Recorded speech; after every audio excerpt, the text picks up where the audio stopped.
Assalamualaikum warahmatullahi wabarakatuh. Bersama Uja, beriman kepada hari akhirat, siri yang kedua.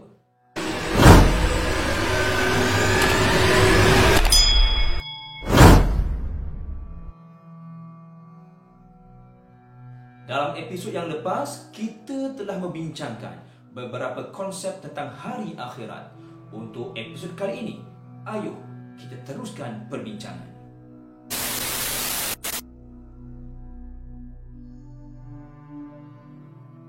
Alam yang kita huni ini akan binasa dan musnah pada akhirnya.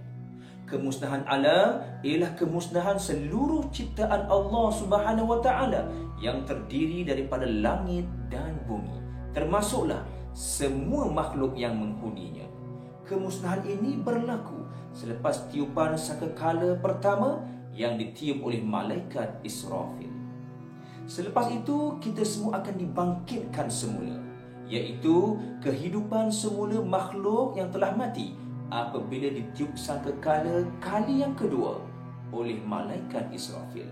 Firman Allah Subhanahu wa taala dalam surah Az-Zumar ayat 68. A'udzu billahi minasyaitonir rajim.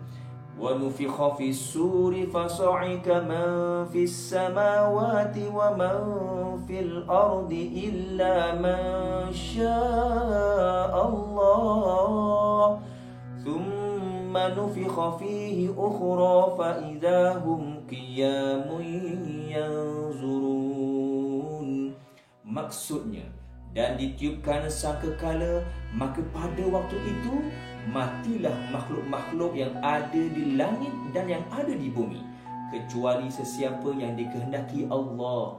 Kemudian ditiup sangkakala lagi, maka dengan serta-merta mereka bangun berdiri menunggu.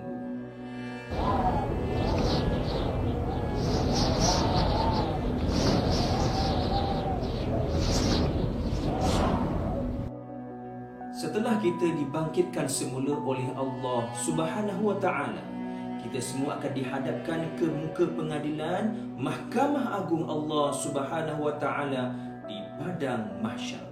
Mahsyar ialah tempat perhimpunan semua makhluk yang dihidupkan semula dan dibangkitkan daripada kubur mereka. Firman Allah Subhanahu wa taala dalam surah Qaf ayat 44. A'udzu billahi minasyaitonir rajim. Yauma tashaqqaqul ardu anhum sira'a. Dzalika hasyrun 'alaina yasir. Maksudnya, pada hari bumi terbelah untuk mereka segera keluar, perbuatan menghimpunkan mereka di padang mahsyar itu mudah bagi kami melaksanakannya. Kita akan berada di padang mahsyar buat suatu tempoh yang begitu lama, sehinggalah Rasulullah sallallahu alaihi wasallam memberikan syafaatnya, iaitu mempercepatkan hisab bagi semua umat manusia. Bagaimana agaknya keadaan manusia di padang mahsyar ketika menerima suratan amalannya nanti? Allah Subhanahu wa taala ada merakamkan dalam surah Al-Insyiqaq ayat 7 hingga 11 berkenaan dengan hal tersebut, yang bermaksud, kemudian sesiapa yang diberi suratan amalannya dengan tangan kanan, maka dia akan dihisab dengan cara yang mudah dan ringan, dan dia akan pergi kepada keluarganya yang beriman dengan penuh sukacita. Dan sesiapa yang diberi suratan amalannya dengan tangan kiri dari sebelah belakangnya, maka dia akan meraung menyebut-nyebut kebinasaannya.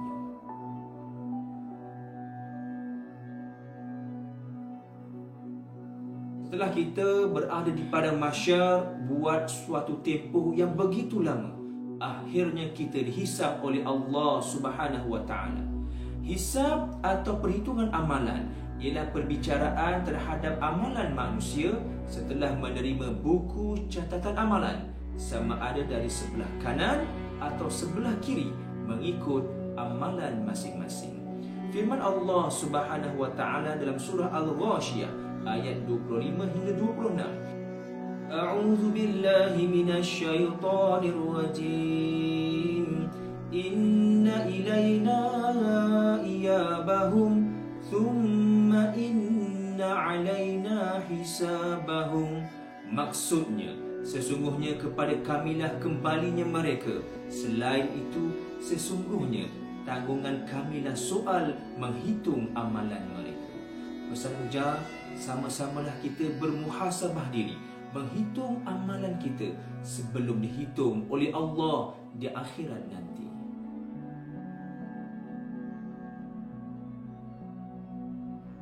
Setelah melalui proses hisab, amalan-amalan kita akan diletakkan di neraca mizan. Mizan ialah penimbang amalan yang disediakan oleh Allah Subhanahu wa taala untuk menimbang amalan baik dan buruk manusia. Keputusan timbangan ini adalah begitu penting kerana ia akan menentukan tempat seseorang sama ada masuk ke syurga atau tergelincir ke lubang api neraka. Firman Allah Subhanahu wa taala dalam surah Al-Qari'ah ayat 6 hingga 9. A'udzu billahi minasyaitonir rajim. Fa amma man thaqulat mawazinuhu fahuwa fi 'ishatir radiyah wa amma man khaffat mawazinuhu fa ummuhu hawiyah. Maksudnya, adapun orang yang berat timbangan amal baiknya, maka dia berada dalam kehidupan yang senang lenang. Sebaliknya, orang yang ringan timbangan amalan baiknya, maka tempat kembalinya ialah neraka hawiyah. Terdapat banyak amalan yang boleh kita lakukan untuk memberatkan timbangan al-mizan. Antaranya, zikir yang disarankan oleh baginda Rasulullah sallallahu alaihi wasallam, iaitu zikir yang ringan pada lisan namun berat pada timbangan. Apakah zikirnya? Zikirnya ialah Subhanallahi wa bihamdi, Subhanallahil azim. Jom sama-sama kita amalkan dalam kehidupan kita, insya-Allah.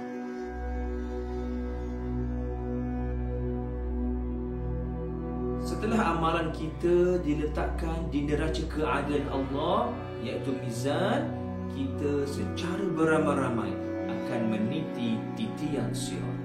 Sirat ialah titian yang merentang di atas neraka antara mahsyar menuju ke syurga. Abu Hurairah radhiyallahu anhu meriwayatkan bahawa Rasulullah sallallahu alaihi wasallam bersabda, "Wa yudrabu siratu baina zahrai jahannam fa akunu ana wa ummati awwala may yujizuha." Riwayat Al-Bukhari. Maksudnya, dan direntangkan sirat di antara dua belah tebing neraka Jahannam, maka aku orang pertama bersama dengan umatku menyeberanginya. Berhubung dengan keadaan sirat, Abu Sa'id meriwayatkan bahawa Rasulullah sallallahu alaihi wasallam bersabda, "Innal jisra adakku minasya'rah wa ahaddu minas saif." Riwayat Muslim. Maksudnya, sesungguhnya titian itu lebih halus daripada rambut dan lebih tajam daripada mata pedang. Percayalah, ketika itu, waktu itu, hanya amalan sahaja yang mampu untuk menyelamatkan kita.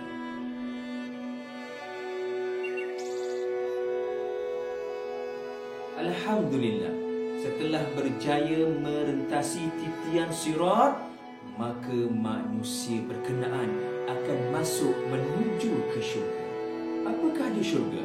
Syurga ialah tempat yang penuh dengan nikmat yang disediakan oleh Allah untuk golongan yang beriman dan beramal soleh. Allah Subhanahu wa taala berfirman tentang ganjaran syurga dalam surah Al-Baqarah ayat 82. A'udzu billahi minasyaitonir rajim.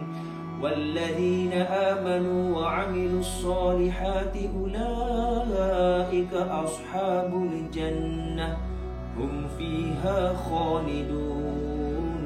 Maksudnya, dan orang yang beriman serta beramal soleh, merekalah ahli syurga, mereka kekal di dalamnya.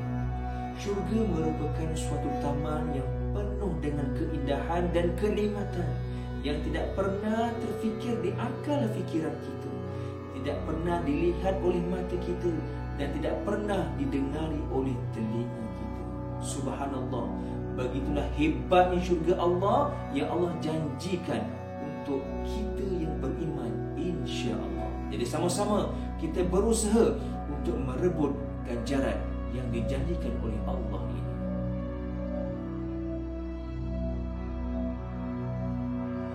Namun bagi mereka yang tidak berjaya merentasi titian sirat, akan terjerumus masuk ke dalam neraka. Neraka ialah tempat yang dipenuhi dengan azab, disediakan untuk golongan kafir dan orang yang melanggar perintah Allah Subhanahu wa taala. Allah Subhanahu wa taala berfirman tentang azab neraka dalam surah Al-Baqarah ayat 39. A'udzu billahi minasy syaithanir rajim. وَالَّذِينَ كَفَرُوا وَكَذَّبُوا بِآيَاتِنَا أُولَئِكَ أَصْحَابُ النَّارِ هُمْ فِيهَا خَالِدُونَ.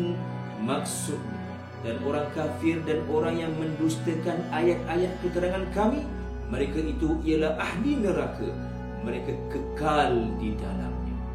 Dahsyatnya azab dan peritnya siksa di dalam neraka tidak dapat kita pandang, kerana seringan dengan azab dalam neraka ialah apabila kita memakai terompahnya, maka akan menggelegaklah seluruh tubuh kita dari bahagian kaki hingga bahagian kepala.